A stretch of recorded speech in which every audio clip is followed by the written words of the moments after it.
Harka fuunee akkam jirtu daawwattoota keenya matoota oduu qabannee dhiyaanneerraa matoota oduu har'aa waliin an abdii fiixeeti.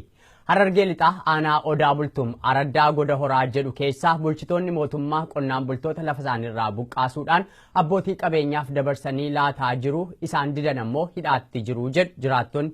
Hidhaan kun magaalaa Baddeessaa keessattis daran cime akka itti fufee jirudha. Godina Shawaa aanaa Fantaallee keessaa dargaggooti naannichaa hedduun hidhattoota mootummaatiin qabamanii hidhamaa jiraachuun himame. Jiraataan aanichaa OMN dubbise tokko akka jedhanitti dargaggoota 32 ija keenya duratti qabanii fuudhanii deemanii jedhu.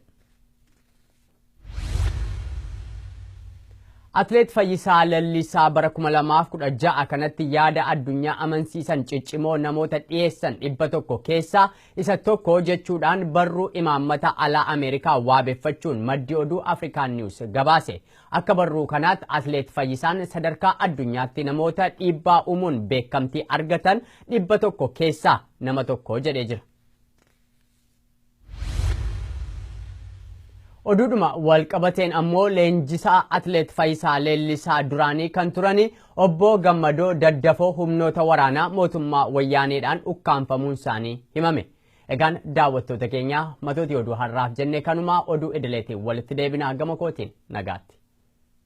Warri OMN'n karaa bilbilaatiin hordoftan lakkoofsi kanaan dura ittiin hordofaa turtan jijjiiramuusaa isin beeksifna.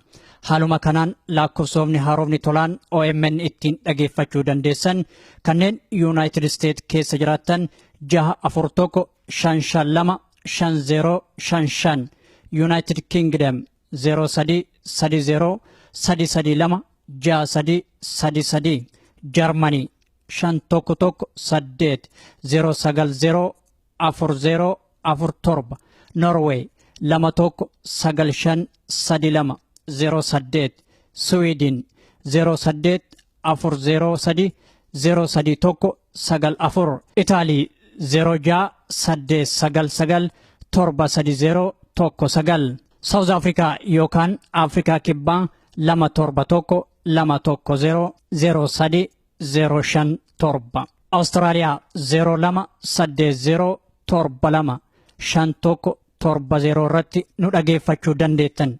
Biyyoota birootiif lakkoofsa haaraa akkuma baafneen isin beeksifna.